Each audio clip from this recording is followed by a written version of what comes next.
Welcome to another edition of The Story Behind the Car. And I shot this video in the early summer, and unfortunately, neither my mic or the gentleman that owns the car that you see right here in the video, neither of our mics were working. And very unfortunate, beautiful car. I was hoping to run into this gentleman again so I could reshoot the video. And I actually saw him last week at a car show. He didn't have this car.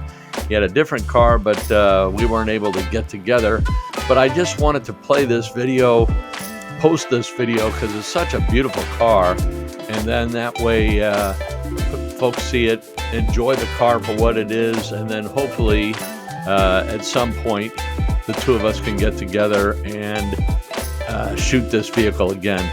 It was a sad deal. I was at this car show, and I think it was 5 cars I shot that day, and my microphone wasn't working. And I figured out what the problem was since then, but unfortunately for this beautiful Thunderbird, and you can see this great story behind this car too. I don't want to go too far into it for 2 reasons. One, I don't want to spoil it. 2, I don't remember all the facts. But what an amazing Ford Thunderbird. So enjoy the rest of the video, and hopefully I can get together with this gentleman. We can shoot this beautiful car again and do the job and do the service to the car and to the owner, because they certainly both are very beautiful car and a great guy. So enjoy the rest of the video, and then hopefully at some point I'll catch up with him and shoot his car again.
Yeah.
Yo.